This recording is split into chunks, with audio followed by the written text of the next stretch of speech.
Peço para os irmãos abrirem no livro de Marcos, Evangelho de Marcos, capítulo 15, versículo 21 ao 26.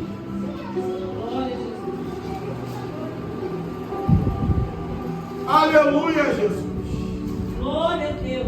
Amém, irmão? Amém.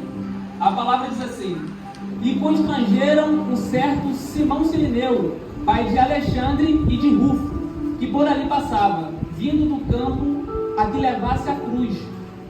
Levaram-no ao lugar do Gólgota, que se traduz por lugar de caveira. Deram-lhe a beber vinho com mirra, mas ele não tomou. E havendo crucificado, repartiram as suas vestes, lançaram sorte sobre ela, para saber o que cada um levava. E era a hora terceira, e um crucificado. E por cima dele estava escrito a sua acusação: o Rei dos Judeus. Amém? Pode acertar, irmão. Aleluia. Glória a Deus. Pedi ao Espírito Santo, irmão, para que me guiasse, para trazer essa palavra para vocês nessa noite. E ele me deu a palavra que eu coloquei como tema: os últimos momentos de Jesus na terra. A Via Crux, ou Via Dolorosa, traduzindo para o português. Os últimos momentos de Jesus, irmão, foi penoso, foi dolorido. E o objetivo é fazer vocês entenderem que tudo valeu a pena. Os últimos momentos de Jesus se dá lá em Israel, na cidade de Jerusalém. Muita gente não tem conhecimento, mas Jerusalém hoje se divide em duas cidades. A Jerusalém antiga, Jerusalém que foi palco dos maiores eventos bíblicos, e a Jerusalém nova, a Jerusalém moderna. Para vocês terem noção, a Jerusalém antiga, ela é tão pequena, irmãos, tão pequena, que não dá nem para construir mais casa lá. Ela é feita no topo de uma montanha, cercado por uma muralha. Não dá para fazer mais casa lá. É tão pequena que eu consigo até resumir aqui para os irmãos. Tem uma fortaleza no topo dessa montanha chamada Fortaleza Antônia, que lá era a residência de Pilatos, aquele que condenou Jesus. Do lado da Fortaleza Antônia é conhecida como, há 2000 anos atrás, o Templo de Salomão, um templo enorme, um templo colossal, lindo, lindo, que hoje, infelizmente, está lá uma mesquita com uma cúpula dourada de Al-Aqsa, conhecida como o Domo da Rocha. Essa cúpula dourada tem 20 centímetros de ouro puro, que muçulmanos do mundo inteiro ajudou a construir com doações. Do lado, então, da Fortaleza Antônia, tem essa mesquita hoje, né, que antigamente era o Templo de Salomão. A nova Jerusalém, a Jerusalém moderna, essa sim é grande, é enorme.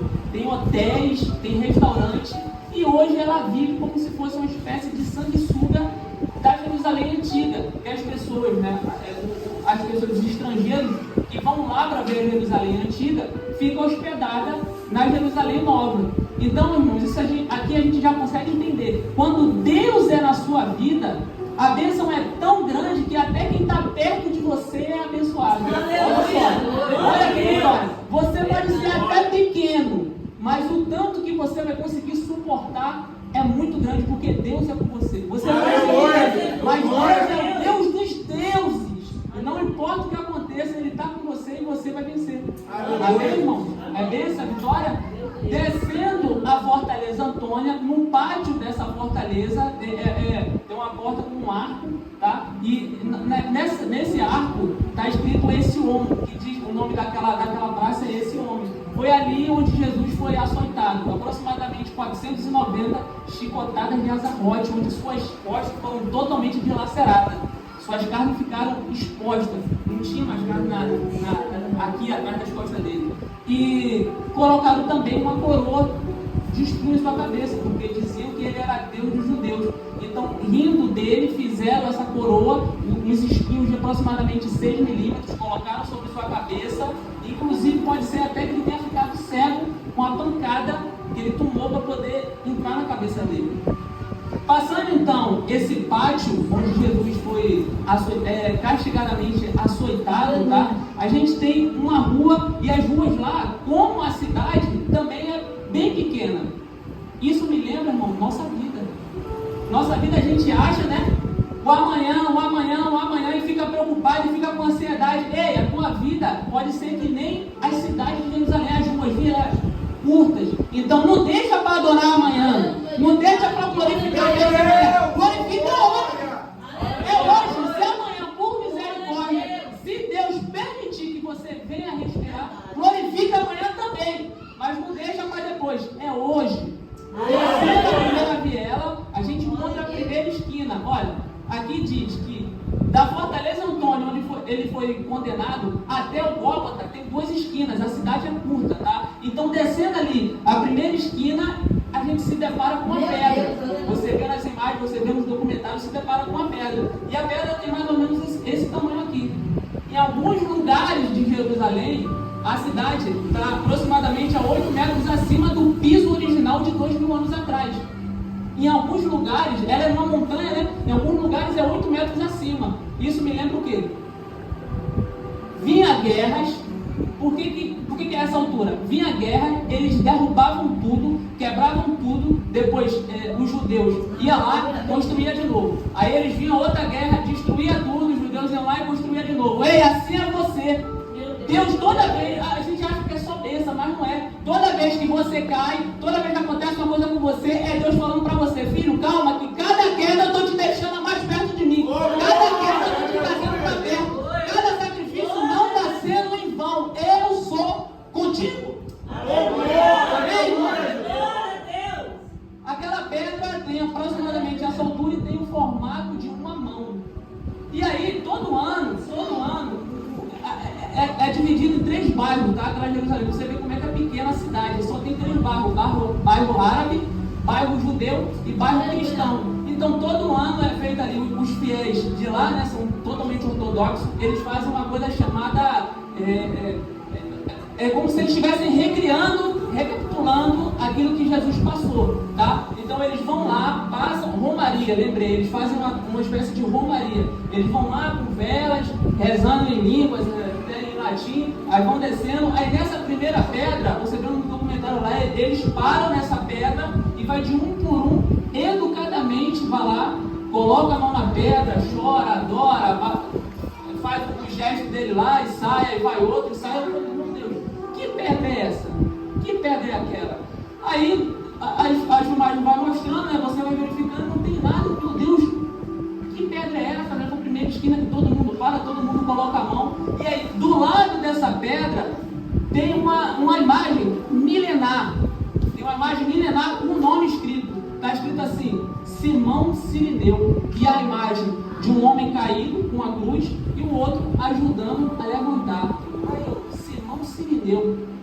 A Bíblia fala pouco desse homem. Quem é Simão Cirineu? Fala nome, sobrenome, que na verdade não é o sobrenome, é a cidade que ele veio, Cirene, tá? E fala que ele tem 2 filhos. Aqui a gente leu, Alexandre e Rufo.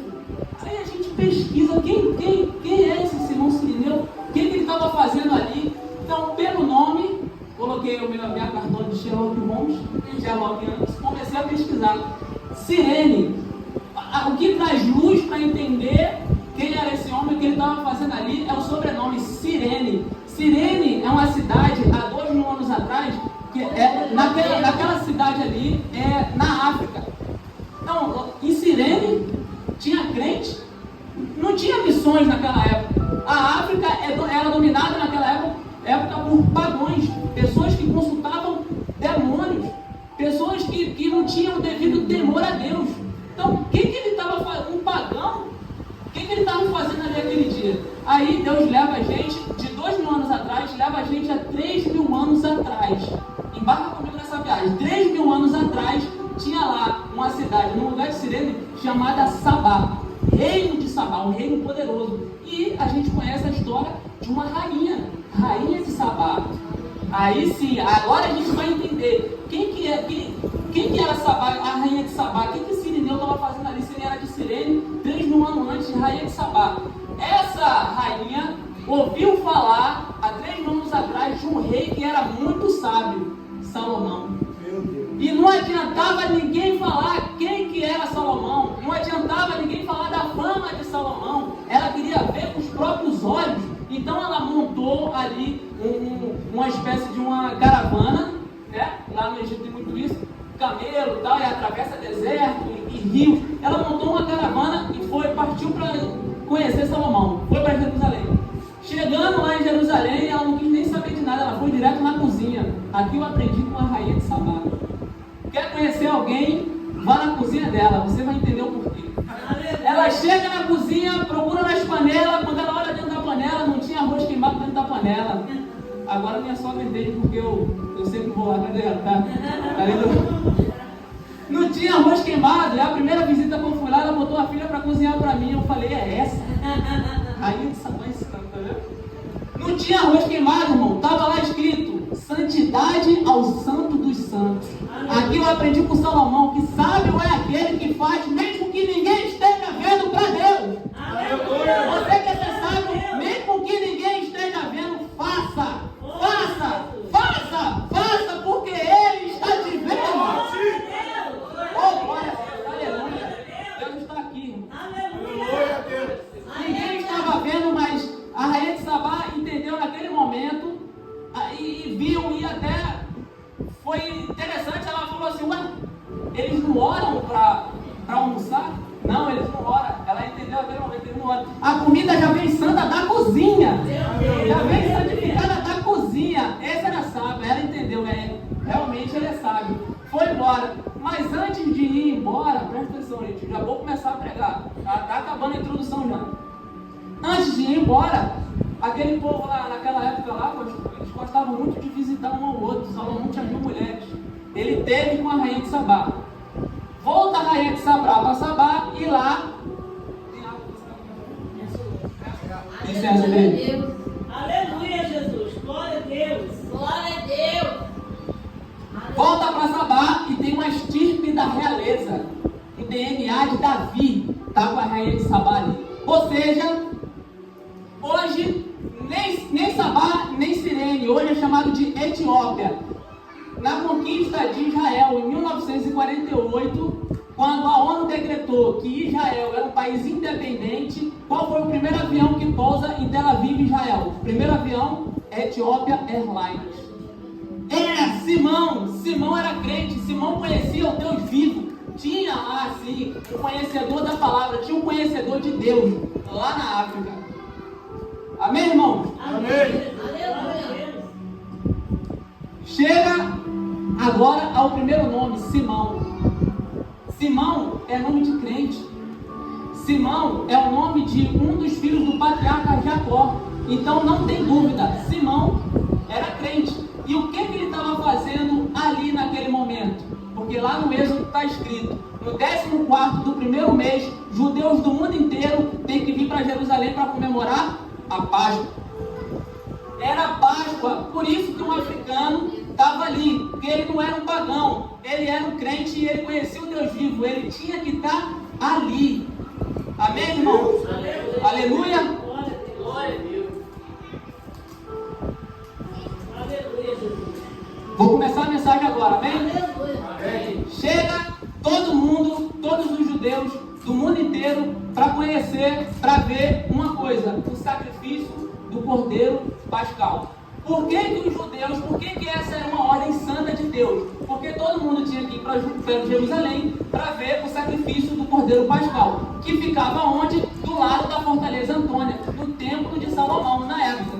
Como que era o sacrifício do Cordeiro Pascal? Redobre sua atenção, porque agora fica dramático, tá? Como que era? Você tinha que estar com roupas brancas de linho. Toda vez que a Bíblia fala de roupas brancas de linho, quer dizer justiça.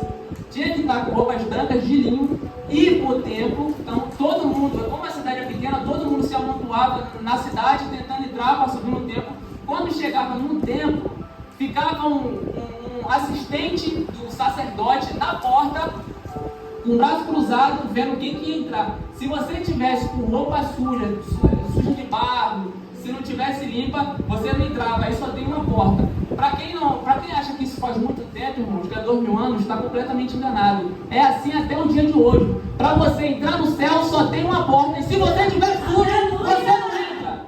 Se estiver sujo, você não entra. Então quem está sujo, se suje mais. Mas quem está limpo, cuide para que não se suje. Amém, irmão? Então entrava todos eles, ficavam todos eles amontoados. Tinha um tabernáculo uma pedra, tá? Todo mundo ficava na frente, todo mundo de branco lá, e só os homens. As mulheres na época não podiam, tá? Depois que Jesus veio, ele acabou com isso. Mas só os homens, as mulheres ficavam do lado de fora, vendo através de frestas, porque lá também não tinha janela, era só frestinhas. Então os homens ficavam ali, todo amontoado, todos eles de branco. Aí vinha aqui uma pedra enorme, tá? Que era para fazer o sacrifício lá de cima. Atrás tinha um púlpito e tinha um véu, tinha uma cortina. O sumo sacerdote saía de trás da cortina, um cordeiro na mão, um cordeiro do sacrifício, mergulhado 7 vezes na água para ver se ela estava suja. Como eu falei, não pode estar sujo, senão não entra no céu. E ele saía por detrás da cortina, assim, ó, presta atenção, só o pescoço do cordeiro pendurado no braço, tá? E ele vinha dando tranco, vinha dando tranco, vinha dando tranco. Por que ele fazia isso? Porque se berrar não é cordeiro, é bode. Ei, pra você que está entrando numa luta, quer dar coice, quer dar cabeçada, quer berrar, você é bode. Você não é cordeiro. Cordeiro não fala nada, não dá um pingo. Brigou, cala a boca, ó, lágrima no olho, oração, oração, oração. Deus está te vendo, mesmo que ninguém esteja te vendo, Deus está te vendo. Lágrima no olho, boca calada. Ele vem com o cordeiro dando tranco, o cordeiro não fala nada. Ele chega com o cordeiro, bota em cima da pedra, com a lâmina de mão, degola a ovelha desmaia, sangue esguicha. Ele pega com a mão esquerda, que significa justiça, a mão direita significa bênção. Esse sacrifício está escrito lá em Levíticos, tá, irmão? Depois, se vocês quiserem ver. Mão esquerda, ele pega o carneiro, ele pega o cordeiro pelas patas traseiras e começa a circular o sangue e fazer uma espécie de círculo no chão. Círculo significa o quê? Perfeição. Então ele faz 7 vezes, tá? Eternidade, ó. Perfeição sobre a eternidade. Sangue significa redenção. Então, redenção da eternidade sobre a vida dos irmãos. Sangue significa vida. Tá bom, irmão? Então, ó, 7 vezes, acabou, ele coloca de novo sobre o tabernáculo, né? Ali agora cheio de sangue, ele pega uma esponja, que o salmista fala lá no Salmo 51 de isopo. Purifica-me com isopo e verdadeiramente estarei limpo. Depois olha lá, Salmo 51. Ele pega aquela esponja, coloca sobre o sangue, e aí ele solta o isopo, suga, incha, colhe todo o sangue. Aí ele não pode mais colocar a mão, senão vai profanar o sangue. O que ele faz? Ele pega uma madeira, coloca no isopo, sobe, e todos lá estão eloquentes, querendo ver, querendo pegar apenas uma gota daquele sangue. A veste branca, se cair uma gota, ele começa a aspejar. Se cair uma gotícula do sangue na sua roupa, Deus olhou para você, os seus pecados estão perdoados. Para isso que judeus do mundo todo chega até aquele momento. Então chega agora, entendemos como que funciona o sacrifício. Chega Simão Sirineu na porta daquela montanha. Lembra? Jerusalém está sobre a montanha. Então ele chega, lá em Atos está descrito que ele entra pela porta do campo, que é na lateral, do lado do Gólgota, tá? Atos 16, se não me engano. Ele chega pela porta do trabalho, do lado do Gólgota, passa a primeira esquina, como eu falei, são 2 esquinas até o Gólgota. Passa a primeira esquina, passa a segunda esquina. Não sei se vocês sabem, quando você tira a carteira, a professora fala que a manobra, quando você coloca para a direita ou para a esquerda, o nome é conversão. Ali naquele momento, vai ter uma conversão, vai ter uma completa metanoia, uma completa transformação na vida de Simão Sirineu, e ele não sabia. Às vezes está acontecendo alguma coisa na sua vida, irmão, e você não entende. É Deus querendo ter um encontro com você. Aleluia. É Deus querendo falar com você. Então, ó, ovelha, boca fechada, continua. Ele chega até aquela pedra, e aí ele se depara com um bloco de Roma na época. 6 nossos pretorianos de um lado, 6 do outro. Ele vai olhando assim, aquela multidão. Ele, gente, está cedo demais para todo mundo subir para a Páscoa agora. Ele chegou cedo, né? Ele não é bobo. E por que tem essa multidão aqui? Não tem atalho lá em Jerusalém, é só um caminho. Assim como para ir para Jesus, não tem outro caminho, é só um. Então ele vai lá, para. Ele fala assim: tomara que ninguém me veja. Fica quietinho e fica olhando. Aí ele vai vendo uma madeira subindo e descendo, e um centurião na frente, com a corda na mão esquerda, dando trancão, dando um rancão da corda, né? E alguém sendo puxado. Lá na frente, ó, para subir, para sacrificar a ovelha, vem dando rancão. O centurião vem dando rancão, e o condenado vai calado. Não fala nada, igreja. O condenado não fala nada.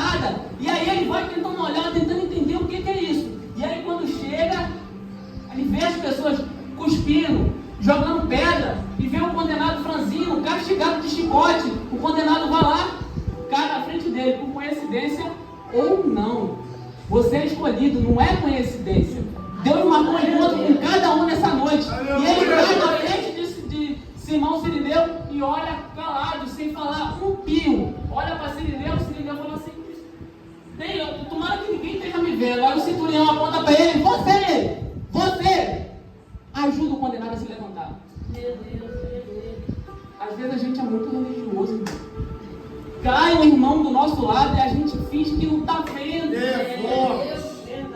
Deus está falando: ajuda o teu irmão a se levantar. Aleluia.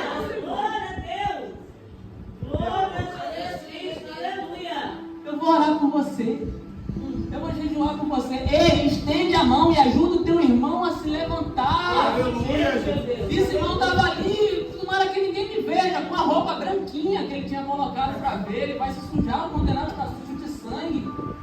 Sangue escorrendo no chão. E olha que interessante, as pessoas, quando iam xingando, quando iam tacando pedra e pisando sobre o sangue dele que estava escorrendo, as pessoas caíam no chão e era curada.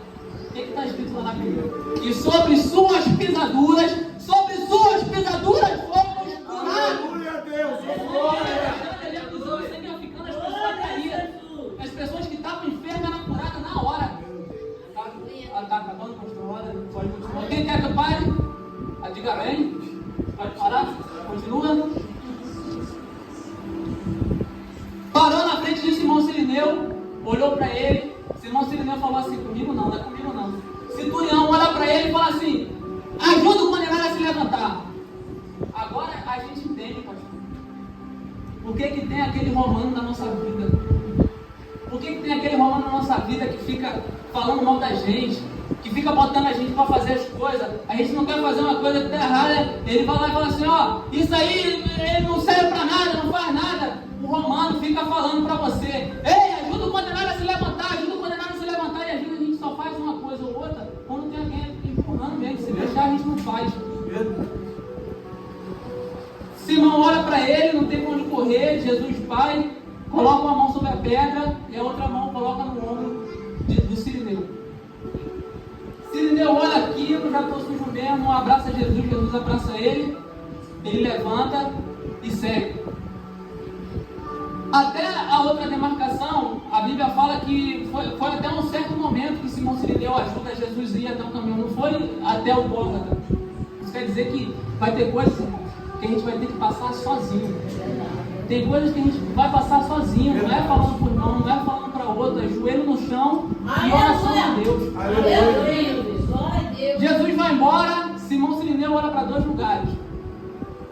Olha para o céu, não tinha relógio na época, o relógio já indica que a festa já acabou. Ele olha para as vestes, está todo sujo, não pode entrar.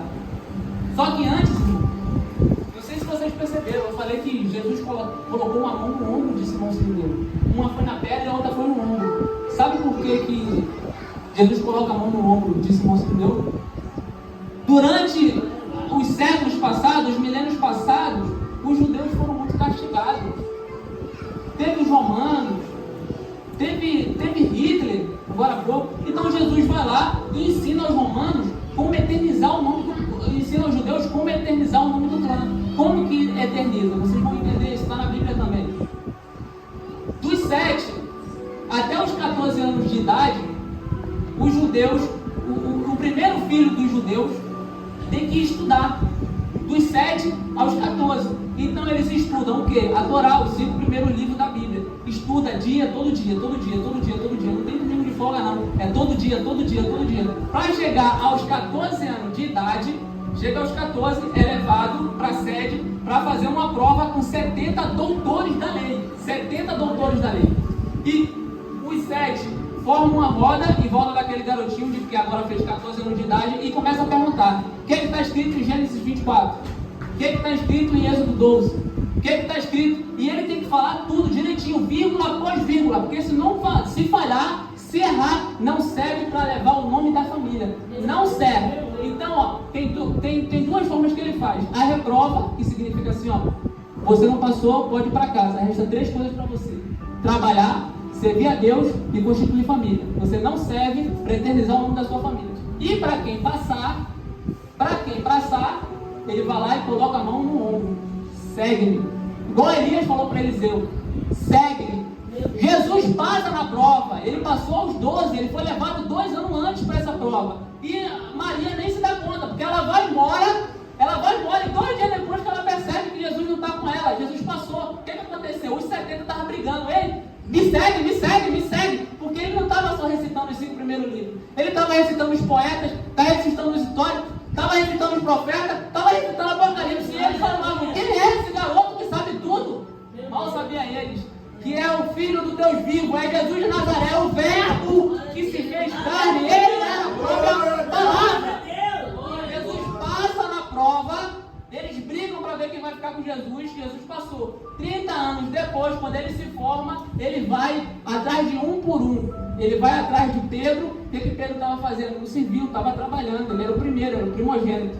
No civil, não passou para eternizar o nome da família. Jesus fala assim, ó, tu no civil, para eles, para mim tu segue. Ele vai de um por um, para mim tu segue. Aleluia, você serve, você foi escolhido para Deus, você não está aqui à toa, você serve. Aleluia, Senhor. Você serve, você é amado do Pai.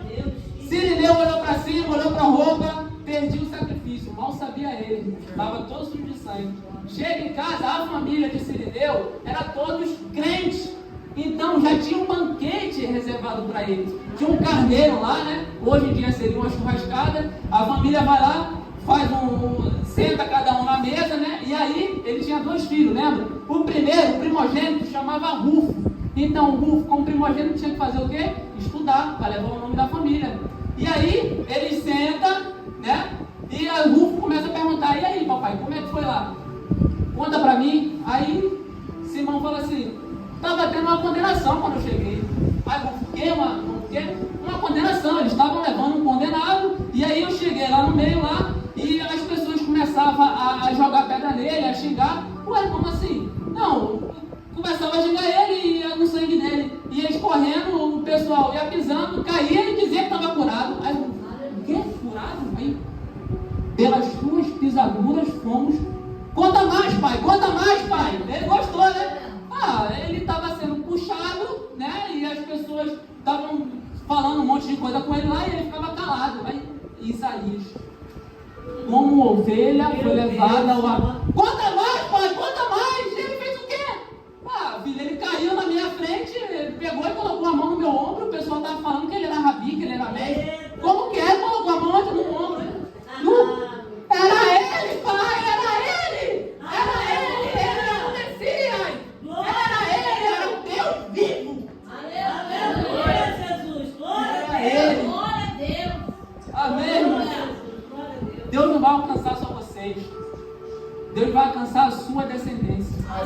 Na carta magna aos Romanos, 30 anos depois, no capítulo 16, está escrito lá, saudai, Paulo fala, saudai também a Rufo, obreiro valoroso da casa de Deus. Ele não vai alcançar só você, ele vai alcançar a sua família. Ele vai levantar pastores, vai levantar missionários, vai levantar discípulos. Ele é o Deus vivo. Amém, igreja?